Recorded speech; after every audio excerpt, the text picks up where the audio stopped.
Seja bem-vindo ao canal. Pronto para mais uma jornada ao desconhecido? Antes de começarmos, inscreva-se, curta o vídeo e me conte nos comentários onde você mora e a que horas está assistindo. Agora, apague as luzes e tente não deixar o medo tomar conta de você. Há experiências na vida que marcam a gente para sempre, que fazem questionar até onde podemos ir por dinheiro. O que vou contar aconteceu há mais de 10 anos, mas ainda me assombra todas as noites. Foi a vez que fiz um acordo com algo que não era deste mundo, e até hoje pago as consequências dessa escolha. Talvez, contando isso, eu consiga alertar outras pessoas para não cometerem o mesmo erro que eu. Trabalhava como prostituta e sempre procurava lugares que pagassem melhor. Uma amiga me falou de um local diferente, onde funcionava um sistema de cabines com buraco na parede. De um lado, ficava a garota, do outro, os clientes. Através da abertura, você prestava os serviços de forma totalmente anônima. Esse tipo de trabalho me interessava porque rendia mais dinheiro com menos esforço. A maioria dos homens terminava rapidinho, então eu conseguia atender muitos numa só noite. Na rua, mesmo me esforçando muito, mal chegava a 10 clientes numa noite boa. Naquele sistema conseguia fazer quase 40. Meu local habitual estava fechado para reforma, então resolvi experimentar o lugar que minha amiga tinha indicado. Ela me avisou que tinha um clima meio estranho, mas que o pagamento compensava. Parecia que os clientes gostavam desse ambiente mais sombrio. Cheguei ao estabelecimento numa quinta-feira à tarde. Era uma mansão antiga imensa, com tetos altíssimos e colunas decoradas com madeira cara e detalhes de metal. O lugar funcionava dia e noite, então eu podia trabalhar no horário que quisesse. Conversei com o proprietário, um senhor de uns 60 anos com olhar ganancioso e sorriso desagradável. Pessoas que lucram com o trabalho dos outros sempre têm essa aparência. Ele me explicou que pagava 200 pesos por atendimento. Achei um bom valor e aceitei na hora. Me levaram para uma cabine nos fundos da casa. O espaço era limpo e confortável, mas realmente havia algo sinistro no ar. Era uma sensação estranha, como se alguma presença invisível estivesse sempre te observando. Isso me deixava tensa e atrapalhava minha concentração. Tomei algumas drogas que sempre carregava para relaxar e me concentrei na música ambiente enquanto esperava o primeiro cliente. Por volta das 8 da noite, apareceu um homem. Passou 300 pesos pelo buraco e logo colocou sua parte através da abertura. Fiz meu trabalho com a experiência que tinha adquirido nas ruas. Em poucos minutos, ele saiu satisfeito. Durante as próximas horas, atendi vários homens sem grandes problemas. Por volta da meia-noite, já tinha uma boa quantia guardada quando comecei a ouvir sons estranhos. O ambiente estava sempre em penumbra para manter o anonimato total. Era parte da atração do lugar.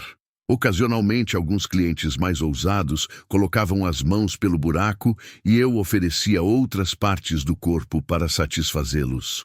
Os ruídos que escutava pareciam algo se arrastando pelo chão, entre o lixo acumulado. Usei a luz do celular para examinar o cômodo, mas não vi nada. Pensei que fossem ratos e continuei trabalhando. Estava atendendo mais um cliente quando percebi claramente que havia algo grande se movendo perto de mim. Parei o que fazia com a boca e olhei ao redor, mantendo as mãos ocupadas para não decepcionar o homem. Foi então que vi claramente o que estava ali. Entre as notas sujas e restos de preservativos, havia uma cobra enorme, totalmente preta, que se erguia sobre o corpo. Não parecia um animal normal. Seus olhos brilhavam como luzes frias na escuridão e tinha uma inteligência perturbadora no olhar. O som que fazia era um sibilo constante e hipnotizante. Quando mexeu a cabeça, ouvi o pescoço estalar como ossos humanos. Fiquei paralisada de medo, sem conseguir gritar ou me mexer. O cliente terminou sem eu perceber, espalhando tudo na minha roupa. Quando ele saiu, a criatura se aproximou lentamente. Movia-se de forma calculada, como se soubesse exatamente o que queria. Então ela me falou. Não sei como, porque não tinha boca normal, mas ouvi sua voz na minha cabeça. Disse que notava como eu me cansava do trabalho, como ficava enjoada e estressada. Ofereceu uma solução. Poderia tomar meu lugar por algumas horas, me dando descanso mental enquanto ela cuidava dos clientes. Outro homem já estava esperando do lado de fora. A pressão para decidir rapidamente me deixou desesperada. A entidade prometeu que eu ganharia muito mais dinheiro sem sofrer o desgaste emocional. Seria como dormir e acordar rica. Contra todos os meus instintos, aceitei a proposta. Imediatamente senti a cobra subindo pelo meu braço. Era uma sensação terrível, como se escamas frias estivessem entrando debaixo da minha pele. Tentei mudar de ideia, mas já era tarde demais. Senti meu corpo ficando rígido e minha mente sendo empurrada para um canto escuro da consciência. A última coisa que lembro é de cair no chão sujo enquanto algo tomava controle total dos meus movimentos. Quando voltei a mim, estava amanhecendo. Tinha ficado inconsciente por quase 10 horas. Meu corpo estava coberto de líquidos nojentos e eu sentia dores terríveis por toda parte. Minhas partes íntimas estavam machucadas e inchadas. Mal conseguia ficar de pé porque as pernas tremiam muito. A quantidade de dinheiro espalhada pelo chão me deixou chocada. Eram milhares de pesos em notas de várias denominações. Saí cambaleando da cabine em direção à recepção. O dono me cumprimentou com um sorriso maldoso, elogiando minha dedicação durante a madrugada. Ele me entregou mais dinheiro, comentando que eu tinha atendido mais de 80 homens durante a noite. Disse que muitos clientes perguntaram especificamente por mim, porque o atendimento tinha sido extraordinário. Peguei o dinheiro e saí correndo daquele lugar. Chamei um táxi e voltei para casa, mas as consequências daquele acordo começaram a aparecer nos dias seguintes. Comecei a ter pesadelos terríveis, onde via a cobra controlando meu corpo, fazendo coisas que jamais faria conscientemente. Sentia nojo de mim mesma e não conseguia mais trabalhar normalmente. Qualquer contato físico me dava vontade de vomitar. Procurei ajuda médica e psicológica, mas como explicar o que realmente aconteceu? Me trataram por trauma e depressão, mas nunca consegui me livrar completamente da sensação de que algo ainda está dentro de mim, esperando o momento certo para voltar. Nunca mais voltei àquele lugar. Soube depois que fechou por problemas com a polícia. Mudei de vida, arrumei um emprego honesto, mas as marcas daquela noite nunca saíram. Há momentos em que sinto os olhos daquela criatura me observando, como se nosso acordo ainda estivesse valendo. O dinheiro que ganhei naquela noite amaldiçoada não durou nem um mês. Foi como se cada peso estivesse contaminado, se desfazendo entre meus dedos. Aprendi que existe um preço alto demais para se pagar por qualquer quantia de dinheiro. Alguns acordos não valem a alma da gente.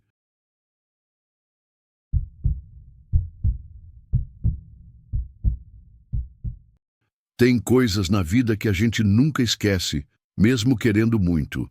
Hoje sou uma mulher casada, com filhos, mas há 8 anos vivi algo que ainda me dá calafrios. Era uma época difícil da minha vida, quando precisei trabalhar como prostituta num bordel. Foram apenas alguns meses, mas o suficiente para ver coisas que ninguém deveria presenciar. Vou omitir nomes verdadeiros e lugares por motivos óbvios. Só posso dizer que sou colombiana e que tudo aconteceu quando eu era bem jovem e estava desesperada por dinheiro. A necessidade me levou para aquela vida. Tinha engravidado antes de terminar os estudos e o pai do bebê sumiu no mundo. Quando o marido da minha mãe me expulsou de casa com a criança, fui morar com minha avó num povoado pequeno. Ela me recebeu bem, mas vivia apenas da ajuda dos filhos, e eu não queria ser mais um peso. Resolvi ir para a cidade grande. Deixei meu filho com a vovó e arrumei trabalho numa casa noturna. Toda semana voltava ao povoado levando dinheiro e comida. Era humilhante, mas era o que conseguia fazer para sustentar minha família. Naquele bordel havia uma hierarquia entre as mulheres. A mais procurada era Sabrina, uma morena linda que sabia conquistar qualquer homem. Eu tinha minha clientela e ganhava bem, então não me incomodava com a fama dela. Mas tinha uma colega que não pensava assim. Teresa era bonita também, porém vivia com inveja de Sabrina. Sempre que via a outra sendo escolhida pelos clientes mais ricos, ficava com cara fechada. Um dia, ela comentou uma coisa estranha. Disse que logo seria a dona daquele lugar, porque estava namorando um cara rico que fazia parte de uma seita satânica. Todas nós demos risada na hora. Achamos que ela estava inventando história para se aparecer. Como me arrependo de não ter levado aquilo a sério. Numa noite de domingo, o movimento estava fraco. Poucas de nós conseguiram clientes e muitas foram embora cedo. Teresa, pelo contrário, já estava com seu quarto homem da noite. Eu estava organizando minhas coisas para ir dormir quando chegou um cara alto e bem vestido. As meninas que ainda estavam por lá começaram a disputar a atenção dele. No final, ele escolheu Sabrina. Vi Teresa olhando tudo com uma raiva que dava medo. Resolvi ir para meu quarto, porque queria acordar cedo no dia seguinte para visitar meu filho. Antes de me deitar, notei que estava chegando outro homem. Reconheci na hora.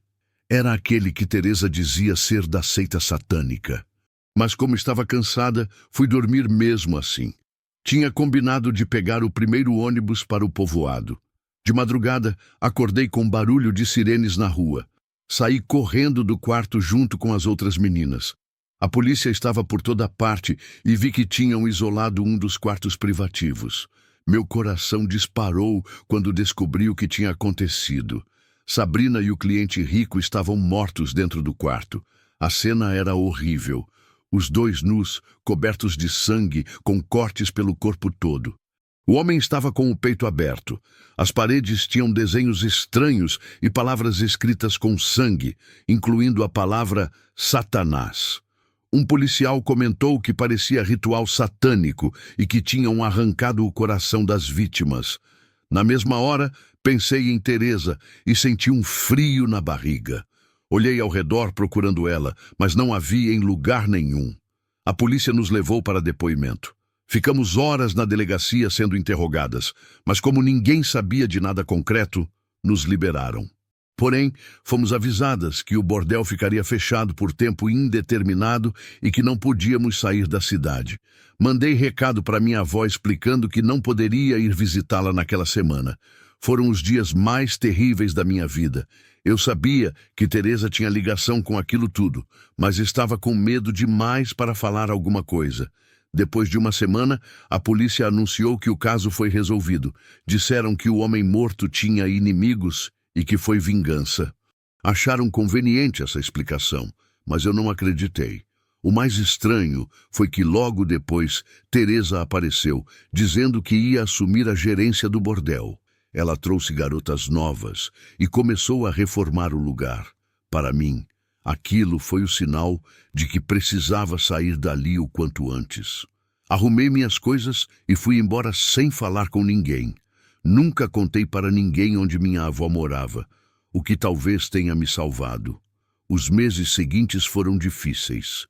Sofria com pesadelos horríveis, onde via Teresa me perseguindo com uma faca, rindo como louca enquanto falava nomes de demônios. Sempre acordava com dores nas costas, como se tivesse apanhado de verdade. Uma curandeira do povoado me ajudou a superar o trauma. Ela disse que eu tinha convivido com pessoas ligadas ao mal e que precisava de proteção espiritual. Aos poucos, os pesadelos foram diminuindo, mas o medo de Teresa nunca passou completamente. Construí uma vida nova longe daquele mundo. Me casei com um homem bom e tivemos filhos. Tentei esquecer tudo o que tinha vivido, mas o destino quis que o passado voltasse para me assombrar. Há alguns meses, numa viagem para Bogotá com a família, encontrei uma antiga colega do bordel. Ela me reconheceu e, com discrição, contou o que aconteceu depois que saí de lá. Teresa ficou rica e poderosa, sempre acompanhada de homens estranhos. O bordel virou ponto de encontro de gente ligada a rituais satânicos. Segundo minha antiga colega, Teresa continua fazendo sacrifícios para manter sua posição. Ela se tornou uma mulher muito perigosa que ninguém tem coragem de enfrentar. Hoje, olhando para meus filhos dormindo, agradeço por ter saído daquele lugar a tempo. Sei que podia ter sido mais uma vítima de Teresa se tivesse ficado por lá. Às vezes o medo bate e penso se ela um dia vai me encontrar, mas prefiro acreditar que o passado ficou para trás. Mesmo assim, essa história me ensinou que o mal existe de verdade e pode estar mais perto da gente do que imaginamos.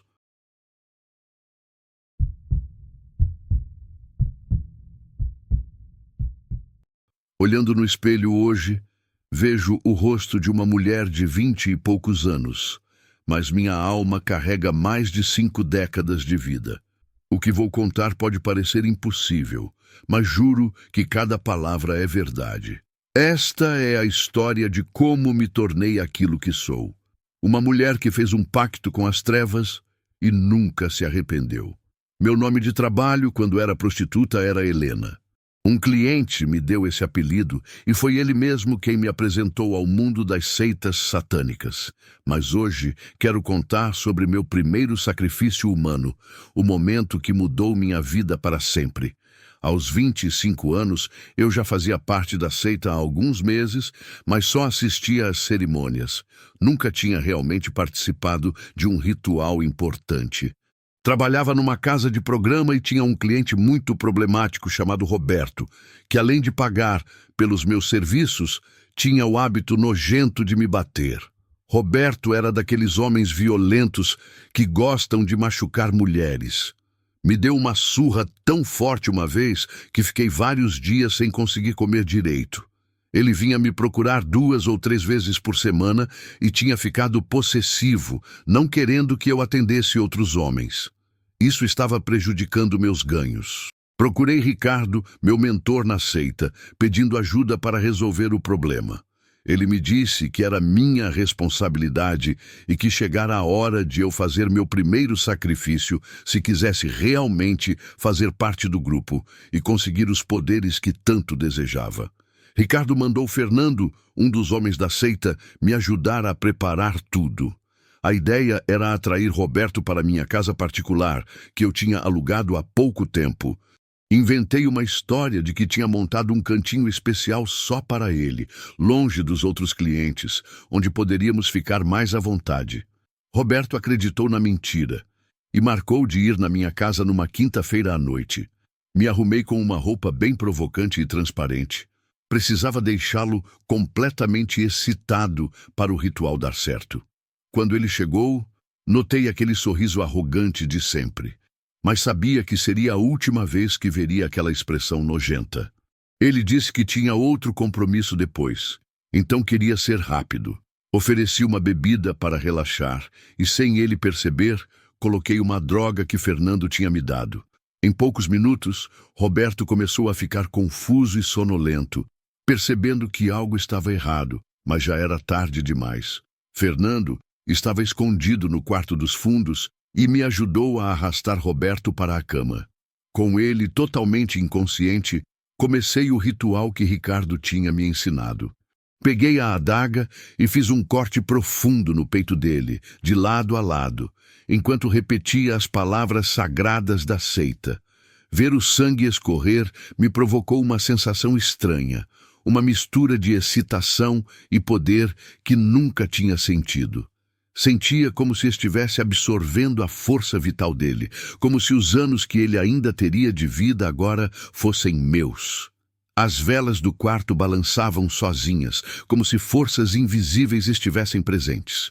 Quando Roberto morreu, todas as velas se apagaram de uma vez. No escuro total, senti uma presença poderosa no quarto. Algo tocou minha pele, um frio que ao mesmo tempo queimava, e tive a sensação mais intensa de prazer que já experimentei. Sabia que o pacto estava selado. Fernando entrou com sacolas pretas e instrumentos para limpar tudo.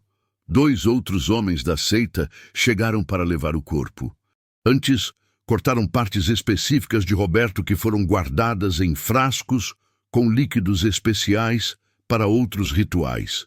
Em poucas horas, minha casa estava completamente limpa, como se nada tivesse acontecido. Ninguém nunca procurou por Roberto. Fernando me explicou que a seita tem contatos na polícia e que sabem como fazer pessoas problemáticas simplesmente desaparecerem sem deixar rastros. O corpo foi dissolvido em ácido numa fazenda longe da cidade. Nos meses seguintes, comecei a notar mudanças no meu corpo. Minha pele ficou mais lisa, os cabelos mais brilhantes. Parecia estar rejuvenescendo. Ricardo me explicou que esse era o resultado do pacto. Cada sacrifício me daria mais anos de juventude e beleza. Com o dinheiro que consegui, através dos contatos da seita, comprei minha própria casa maior e depois abri meu bordel. Não era mais uma simples prostituta, tinha me tornado uma empresária do ramo. As garotas que trabalham para mim me respeitam e sabem que estão protegidas. Ao longo dos anos, fiz outros sacrifícios quando necessário. Sempre escolho homens violentos, estupradores ou pedófilos, gente que não faz falta para a sociedade. Ricardo continua sendo o meu parceiro. Eu forneço vítimas para os rituais da seita e ele me protege das autoridades. Quando alguma das minhas garotas engravida, cuido dela durante toda a gestação, pagando todos os custos. As crianças que nascem têm um destino especial nos rituais mais importantes da seita. É assim que nossa organização se mantém forte e poderosa. Hoje, 3 décadas depois do meu primeiro sacrifício, comando um império do submundo. Tenho a aparência de uma jovem de 20 anos, dinheiro, poder e o respeito de pessoas importantes da cidade. Alguns podem me julgar, mas eu escolhi meu caminho e sou feliz com as consequências. O preço que pago pelos meus poderes vale cada gota de sangue derramada.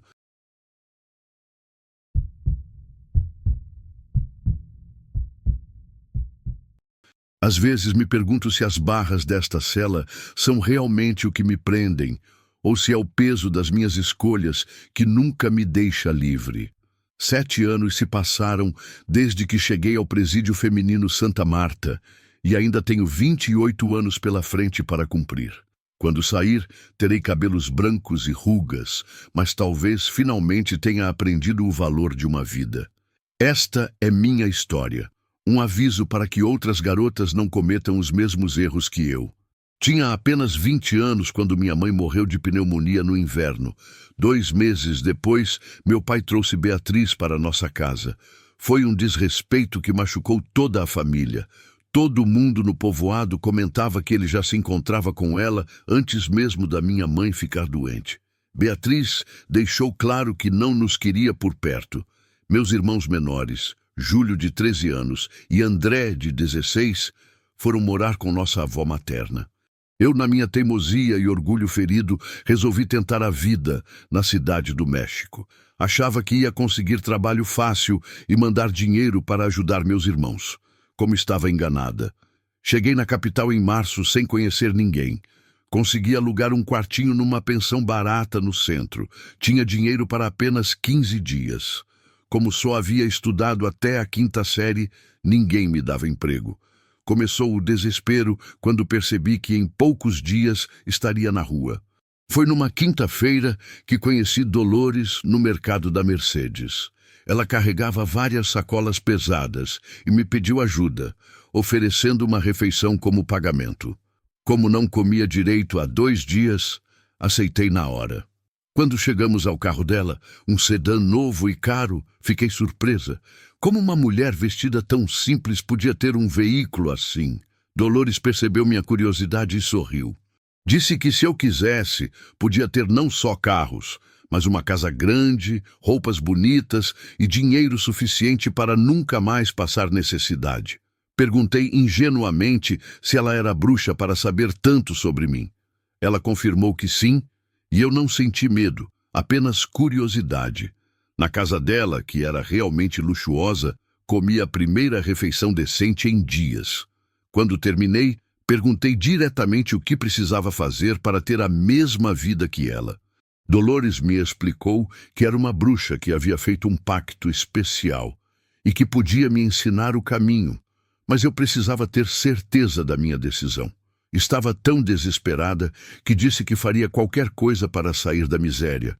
Foi meu primeiro erro grave. Dolores me levou para uma casa nos arredores da cidade, onde conheci o líder de uma seita satânica. Ele era um homem de uns 50 anos, bem vestido, que falava de forma convincente sobre poder e riqueza. Como era do interior e só conhecia a religião católica, não entendia direito do que se tratava, mas a promessa de dinheiro me cegou. Naquela mesma noite, fui iniciada no grupo.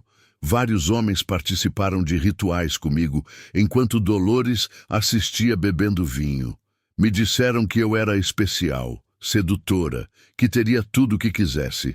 Acreditei em cada palavra e me entreguei completamente. Passei a morar temporariamente com Dolores e frequentar as cerimônias do grupo. Aos poucos, fui participando de rituais cada vez mais pesados, incluindo sacrifícios de animais. Nada me chocava porque estava obcecada em conseguir a vida rica que me prometeram. Realmente comecei a ter dinheiro através de homens que me sustentavam. Depois de 3 meses, Dolores disse que chegou minha hora de contribuir com um sacrifício humano. No início recusei, mas ela ameaçou me tirar tudo se eu não colaborasse. Disse que precisava pagar tributo pelo que estava recebendo. Foi então que ela trouxe um homem para ser a vítima. Era um vendedor de uns 30 anos, atraente e gentil, que trabalhava numa loja de produtos eletrônicos. Minha tarefa era seduzi-lo e trazê-lo para minha casa na data marcada para o ritual. Passei 2 semanas me encontrando com aquele homem. O problema é que acabei me apaixonando de verdade por ele. Era carinhoso e falava em namorar sério comigo. Pela primeira vez em meses, pensei em abandonar a seita e ter uma vida normal. Mas quando tentei cancelar tudo, Dolores me ameaçou de morte. Na noite marcada, ele veio jantar na minha casa.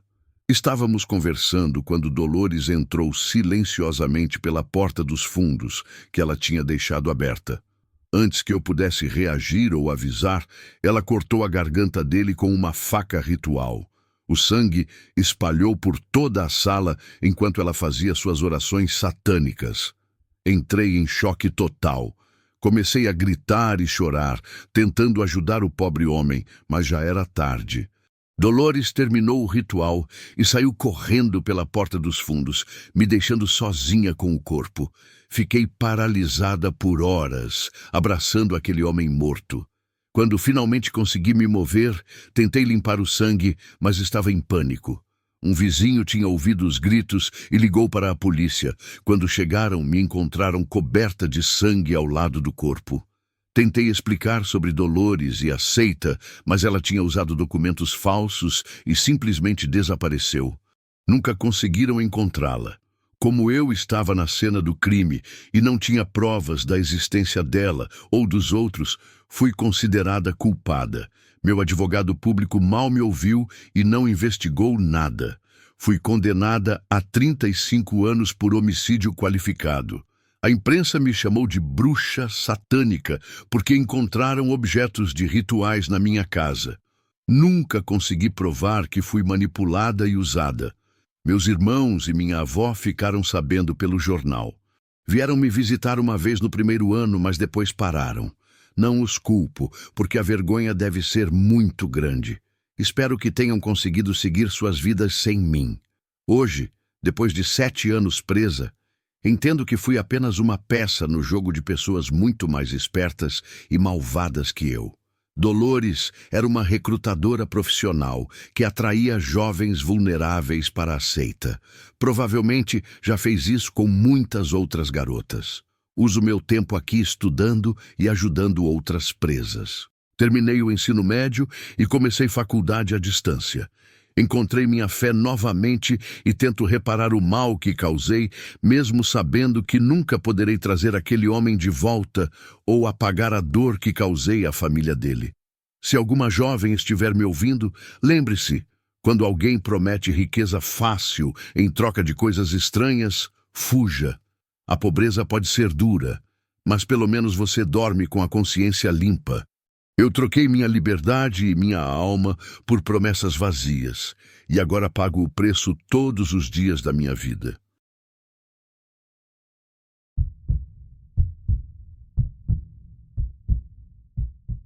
Tem coisas no meu trabalho que me fazem questionar onde termina a fantasia e onde começa a realidade. Trabalho como prostituta há alguns anos e sempre achei que já tinha visto de tudo. Mas o que aconteceu numa noite de terça-feira me deixou confusa até hoje sobre o que realmente presenciei. Talvez vocês possam me ajudar a entender se o que vivi foi real ou se minha mente criou tudo. Tenho uma especialidade bem específica no meu trabalho: dominação e práticas de submissão. Meus clientes gostam que eu os domine, amarre e humilhe durante nossos encontros. Aprendi essas técnicas quando trabalhei num bordel mais sofisticado, onde a dona oferecia cursos para as garotas, incluindo noções básicas de primeiros socorros para lidar com situações extremas. Naquela terça-feira, atendi um homem que queria experimentar shibari, uma técnica japonesa de amarração. Ele havia reservado 5 horas num motel e parecia nervoso desde o início. Havia algo estranho na energia dele que me deixava desconfortável, mas como meus clientes raramente são pessoas convencionais, resolvi seguir em frente. Fomos para o quarto que ele tinha alugado.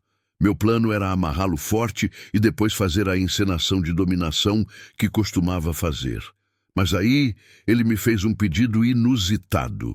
Queria que eu usasse água benta e fizesse orações durante a sessão. Fiquei surpresa porque nunca ninguém tinha pedido isso.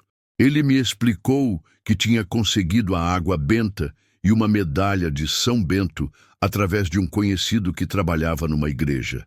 Disse que queria misturar prazer com elementos religiosos para intensificar a experiência. Ele me ensinou algumas frases em latim que dizia serem orações antigas. Na época pensei que era só mais uma fantasia erótica diferente. Então topei fazer. Agora me pergunto se ele estava mesmo me preparando para algo maior. Começamos a sessão com ele tirando a roupa. Notei que tremia muito, mais do que clientes normalmente nervosos. Amarrei ele bem apertado conforme pediu, usando técnicas que sabia serem seguras. Quando sugeri uma palavra de segurança, ele disse que não seria necessário. Peguei a garrafa de água benta e comecei a respingar no corpo dele. A reação foi imediata e intensa. Ele se contorcia como se a água queimasse sua pele, gemendo de uma forma que não parecia teatral. Fiquei preocupada, mas ele insistiu para eu continuar. Em seguida, pressionei a medalha de São Bento contra o peito dele enquanto repetia as frases em latim que me ensinou. Foi aí que as coisas ficaram realmente estranhas. Os olhos dele começaram a mudar de cor, ficando cada vez mais escuros até virarem completamente pretos. A voz também mudou drasticamente. Começou a me xingar com palavras que nunca tinha ouvido, numa voz rouca e grave que não parecia sair da garganta dele. Dizia coisas horríveis sobre minha família e ameaçava me fazer mal se não parasse. O que mais me assustou foi quando começou a sair um líquido escuro e fedorento da boca dele. O cheiro era de coisa podre, como esgoto misturado com carne estragada.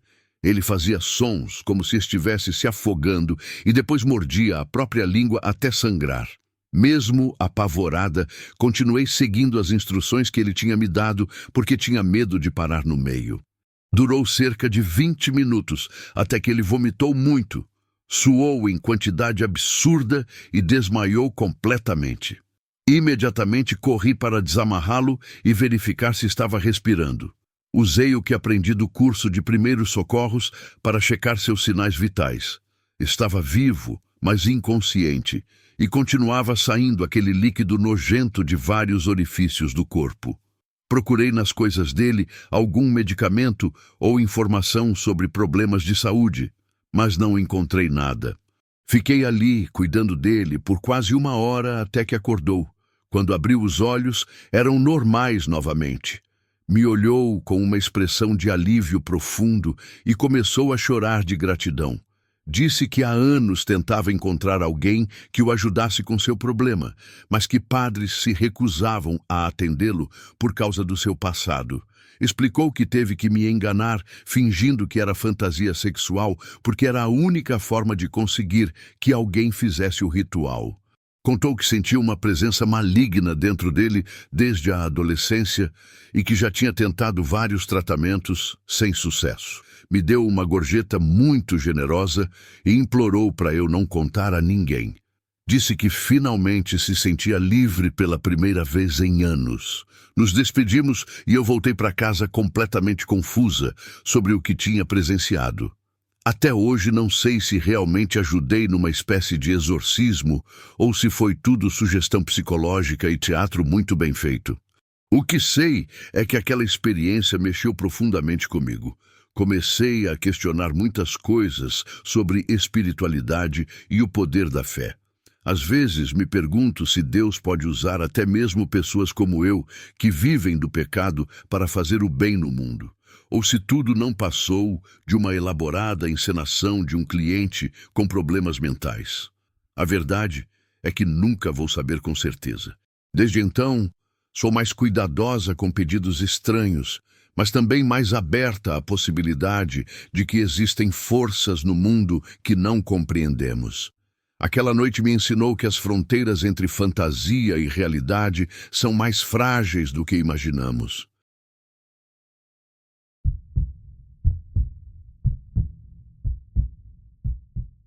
Sempre achei que tinha boa intuição para pessoas perigosas.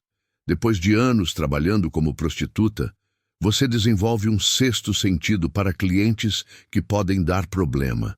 Mas nunca imaginei que um dia uma alma penada me salvaria de um assassino. O que vou contar aconteceu há 3 anos e mudou completamente minha forma de ver a vida e a morte. Um homem me ligou numa terça-feira pedindo para nos encontrarmos num hotel para fazer algumas fotos sensuais. Como meu trabalho já envolve coisas bem mais íntimas, achei que seria simples e aceitei.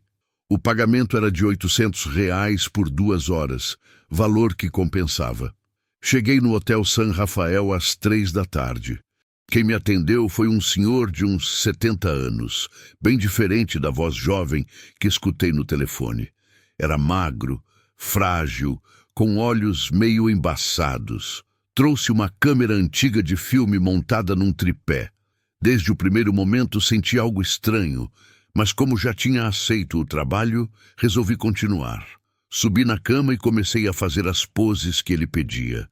Era muito detalhista, explicando cada posição nos mínimos detalhes.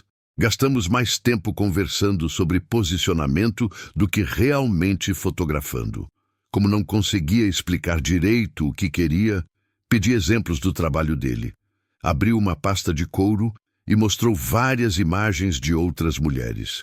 Escolhi uma que tinha pose similar ao que ele queria e disse que ia ao banheiro me retocar.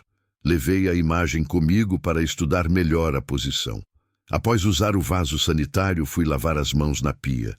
Foi quando olhei no espelho que minha vida mudou para sempre. A mulher da imagem estava lá, me encarando através do reflexo, mas não era mais a garota bonita e sensual da foto. Era uma pessoa morta, com pele pálida como cera e olhos sem vida me fitando diretamente. Tinha marcas vermelhas profundas no pescoço, claramente de estrangulamento. Os lábios estavam roxos e veias escuras se espalhavam por toda a pele. O terror me paralisou completamente. A aparição levou o dedo aos lábios pedindo silêncio. Entendi que não estava ali para me assustar, mas para me alertar. Apontou para a porta e sussurrou uma única palavra que ecoou no banheiro: perigo. Respirei fundo e saí tentando parecer normal. O homem estava encostado na parede segurando um pano branco. Devolvi a foto sorrindo e disse que ia pegar minha bolsa para retocar a maquiagem. Quando me aproximei da mesa onde estava minha bolsa, ele avançou tentando colocar o pano no meu rosto. O cheiro químico forte me atingiu na hora. Consegui me desvencilhar e correr para a porta, mas ele bloqueou minha passagem. Foi uma luta desesperada. Gritei com toda a força enquanto tentava passar por ele. O homem era fraco pela idade, mas estava determinado. Consegui empurrá-lo e sair correndo pelo corredor do hotel, gritando por socorro. Funcionários apareceram rapidamente. Contei que o hóspede do quarto tentou me drogar. Eles chamaram segurança e polícia. Fiquei na recepção prestando depoimento enquanto investigavam o quarto. Encontraram frascos de clorofórmio, cordas e várias outras fotos de mulheres. O homem tentou fugir pela janela dos fundos, mas foi capturado no estacionamento. Durante a investigação, descobriram que era Antônio Ferreira, procurado há anos por múltiplos assassinatos. 3 semanas depois, durante o julgamento, soube pelo jornal que ele confessou ter matado 17 mulheres nos últimos 5 anos. Todas eram profissionais do sexo que atraía fingindo ser fotógrafo. As drogava, estrangulava e fotografava os corpos antes de se desfazer deles. A mulher que me alertou era Lucia Santos, de 23 anos, primeira vítima dele. Foi encontrada num terreno baldio em 2020. Quando vi a foto dela no jornal, reconheci imediatamente o rosto que apareceu no espelho. Essa experiência me marcou profundamente. Passei meses fazendo terapia para lidar com o trauma. Também mudei completamente minha forma de trabalhar. Agora sempre peço referências de outros profissionais antes de aceitar qualquer cliente novo. Nunca mais aceito trabalhos de suposta fotografia. Sempre informo minha localização para uma amiga de confiança antes de sair. Instalei aplicativo de emergência no celular que envia localização automática se acionado. Mas o que mais mexeu comigo foi entender que existe algo além da morte. Lucia poderia ter seguido em paz, mas escolheu permanecer para proteger outras mulheres. Sua alma generosa me salvou de ter o mesmo destino terrível. Às vezes, me pergunto quantas outras vítimas ela tentou alertar. Quantas conseguiu salvar? Quantas não conseguiram ouvir seus avisos? Essa responsabilidade deve ser um peso enorme para quem já sofreu tanto. Hoje trabalho de forma muito mais segura e sempre oriento outras garotas sobre os perigos da profissão. Lucia me ensinou que devemos proteger umas às outras, tanto nesta vida quanto na próxima. Sua coragem me inspira todos os dias a ser mais cuidadosa e solidária.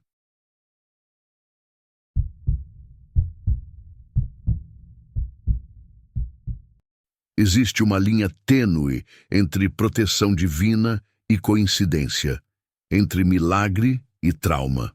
Depois do que vivi numa madrugada de agosto de 2021, nunca mais consegui ter certeza de onde essa linha se encontra.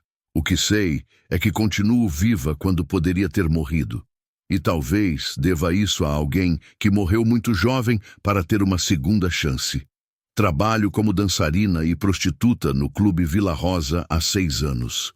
Sempre escutei histórias de que o lugar era mal assombrado, mas nunca levei a sério. Era só conversa das meninas mais antigas para assustar as novatas. Isso mudou numa terça-feira, quando nossa vida normal foi interrompida por um evento que a polícia até hoje não consegue explicar completamente.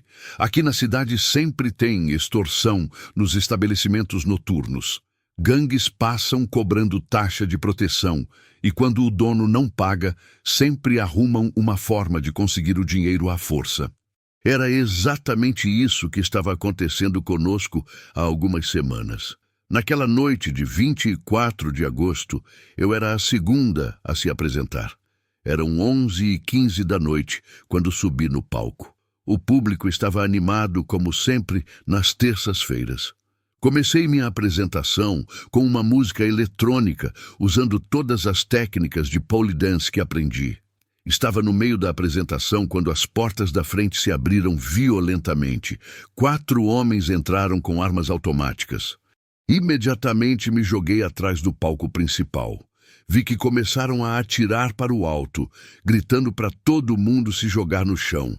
Foi nesse momento que senti uma mão pequena e gelada segurar a minha. Quando olhei, havia uma criança de uns 8 anos ao meu lado. Tinha roupas de escola, mas estava completamente pálida, e seus olhos eram escuros demais. Meu primeiro instinto foi protegê-la, mesmo sem entender como havia chegado ali. Me curvei sobre a menina e sussurrei para ela não olhar. Foi então que percebi que seu corpo estava frio como gelo, frio demais para estar viva. Mas não senti medo dela, apenas uma estranha sensação de que tudo ficaria bem. O que aconteceu nos próximos 5 minutos foi uma sequência de eventos que a polícia chamou de acidentes extraordinários. O primeiro bandido escorregou numa poça de cerveja e disparou acidentalmente contra o teto, fazendo cair um pedaço pesado de concreto que atingiu o segundo. O terceiro criminoso tropeçou tentando desviar dos destroços e sua arma disparou contra o quarto. Este último, em pânico, começou a atirar descontroladamente e acabou ricocheteando balas na estrutura de ferro, que voltaram na direção dele mesmo. Em menos de 10 minutos, todos os 4 estavam mortos por uma série de acidentes bizarros que aconteceram em sequência. Quando tudo terminou e olhei para o lado, a menina havia desaparecido. Só restava uma sensação de frio no ar onde ela estivera. A polícia chegou meia hora depois. O investigador responsável, delegado Martins, ficou intrigado com a cena. 4 criminosos armados mortos por acidentes simultâneos era algo que ele nunca tinha visto. Fizeram perícia completa e não encontraram evidências de intervenção externa. O caso foi arquivado como mortes acidentais durante tentativa de assalto. O clube ficou fechado por 3 semanas para reformas e investigação. Quando reabriu, descobri através da dona que anos atrás uma menina chamada Laura havia sido atropelada bem na porta do estabelecimento. Tinha 8 anos e voltava da escola quando um motorista bêbado a atingiu. Depois daquela noite, comecei a ver Laura ocasionalmente. Aparece no espelho do camarim quando estou me maquiando ou caminhando pelos corredores durante a madrugada. Nunca fala, apenas acena ou sorri. Passei a deixar pequenas oferendas para ela todo dia das crianças, bonecas, doces e brinquedos que sempre desaparecem até o dia seguinte.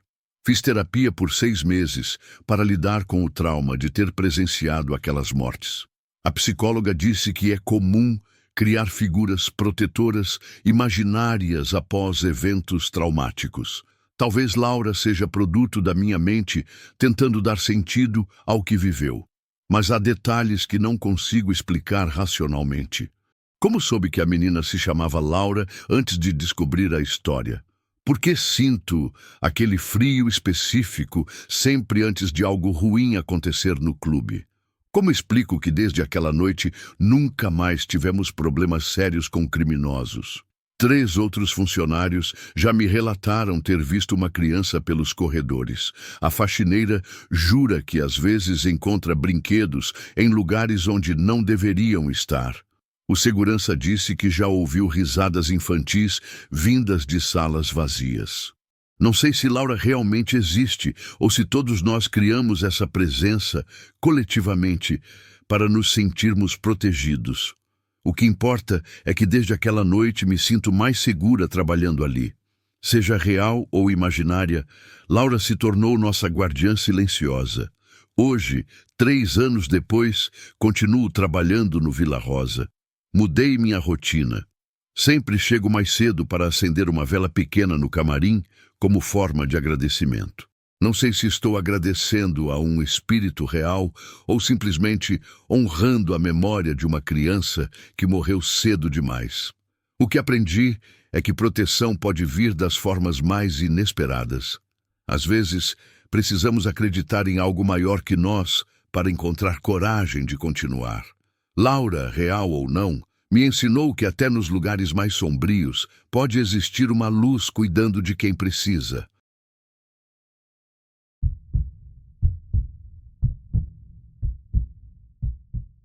Há limites para o que nossa mente consegue aceitar como real. Quando esses limites são quebrados, às vezes preferimos acreditar que enlouquecemos a enfrentar uma verdade impossível. O que vou contar aconteceu há 2 anos, mas ainda me pergunto se realmente vivi aquilo ou se minha mente criou tudo para explicar o inexplicável. Meu nome é Renato e moro em Tijuana. Conheci Marta em março de 2022, numa festa de aniversário do meu amigo Carlos. Entre todas as pessoas, ela se destacava com aquele cabelo loiro platinado, que brilhava mesmo sendo artificial. Quando a vi, senti algo que nunca havia experimentado, uma atração que parecia ir além do físico. Me aproximei e disse que tinha ficado interessado nela. Perguntei se topava sair comigo no dia seguinte. Marta aceitou, mas percebi uma hesitação estranha, como se estivesse calculando alguma coisa. Na época não entendi essa reação. Nosso primeiro encontro foi num restaurante mexicano no centro. Depois, fomos ao cinema assistir um filme de ação. Durante as 3 semanas seguintes, saímos mais 4 vezes antes de ficarmos íntimos. Era uma progressão natural, mas sempre sentia que ela guardava algo importante de mim. Em abril, quando nossa relação já estava séria, Marta finalmente confessou que trabalhava como dançarina em casas noturnas. Como estava apaixonado, aquilo não me incomodou. Disse que respeitava sua profissão e só precisava que fosse fiel. Em junho, decidimos morar juntos no meu apartamento. Foi quando comecei a notar padrões estranhos na rotina dela. Além dos horários noturnos normais do trabalho, havia uma noite específica por mês em que ela simplesmente desaparecia. Sempre acontecia na lua nova. Marta inventava desculpas sobre trabalho extra ou eventos especiais, mas nunca conseguia me dar detalhes convincentes. Quando tentava ligar, o telefone ia direto para a caixa postal. Essa situação se repetiu por 4 meses consecutivos. Em outubro, a curiosidade e o ciúme falaram mais alto. Resolvi segui-la numa daquelas noites misteriosas. Às 9 da noite, acompanhei ela até a boate Vila Carmen, onde trabalhava. Me escondi num carro estacionado em frente para observar. Marta fez suas apresentações normais até a casa fechar às 2 da manhã. Em vez de voltar para casa, pegou uma direção completamente diferente. Segui seu carro mantendo distância segura até uma região montanhosa afastada da cidade. Ela subiu por uma estrada de terra até uma área de mata densa. Deixou o veículo estacionado e começou a caminhar pela trilha, tirando as roupas pelo caminho. Continuei seguindo a pé, escondido entre as árvores. Chegamos numa clareira onde havia uma fogueira enorme já acesa. No centro estava uma criatura que parecia meio humana, meio animal. Tinha corpo de homem, mas cabeça com chifres de bode e garras negras enormes. Era muito mais alto que qualquer pessoa normal. Várias mulheres dançavam nuas ao redor do fogo. Reconheci algumas delas de outras casas noturnas da cidade. Seus corpos pareciam não ser afetados pelas chamas, apenas iluminados por elas. Todas se moviam de forma hipnotizante. Marta se juntou ao grupo após tirar as últimas peças de roupa. Durante cerca de 20 minutos, elas dançaram para aquela criatura. Depois, o ser se levantou, expondo suas intenções sexuais, e uma por uma, as mulheres fizeram atos íntimos com ele. A cena me deixou tão perturbado que precisei me afastar para não vomitar.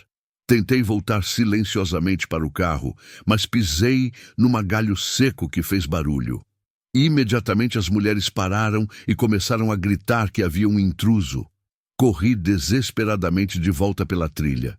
Consegui chegar ao carro e ligar o motor antes que me alcançassem. Dirigi em alta velocidade de volta para a cidade, com as mãos tremendo e suando frio.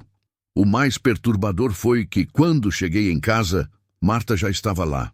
Não sei como conseguiu chegar antes de mim, já que a deixei no meio do ritual. Ela me olhava com uma mistura de raiva e tristeza que nunca havia visto. Disse que sabia que eu tinha espionado e que não adiantava negar. Tentei mentir, mas ela cortou minhas palavras, dizendo que eu não tinha direito de segui-la. Gritei que a tinha visto transando com um demônio e que não conseguia entender aquilo. Foi então que Marta revelou a verdade que mudou tudo. Perguntou que idade eu achava que ela tinha. Respondi 26 anos, como havia me dito. Ela riu com amargura e confessou que na realidade tinha 53 anos. Explicou que seus encontros mensais com aquela entidade serviam para manter sua juventude. Algumas das outras mulheres já viviam há mais de 100 anos. Se eu obrigasse ela a escolher entre nós dois, o demônio sempre ganharia, porque sem ele ela envelheceria rapidamente até a morte. Não consegui processar aquela informação. Saí de casa e passei a madrugada bebendo em diferentes bares, tentando entender se tinha enlouquecido ou se realmente existia magia no mundo. Quando voltei na manhã seguinte, todas as coisas dela tinham sumido. Procurei Marta na boate, mas soube que tinha pedido demissão na mesma noite. Ninguém sabia para onde havia ido. Vasculhei a cidade inteira, mas ela desapareceu como se nunca tivesse existido. Nos meses seguintes, comecei a questionar minha própria sanidade. Procurei um psicólogo que disse que o estresse do relacionamento podia ter causado alucinações. Fiz exames neurológicos que não detectaram nada anormal, mas há detalhes que não consigo explicar. Como Marta chegou em casa antes de mim naquela noite? Como conseguia esconder sinais de uma idade tão avançada? Por que eu me sentia fisicamente exausto sempre depois das noites misteriosas dela? Hoje, 2 anos depois, ainda frequento casas noturnas esperando encontrá-la. Não sei se procuro a mulher que amei ou se quero provar para mim mesmo que tudo foi real. Talvez nunca descubra a verdade, mas uma coisa aprendi: existem segredos tão sombrios que preferimos questionar nossa sanidade a aceitá-los como realidade.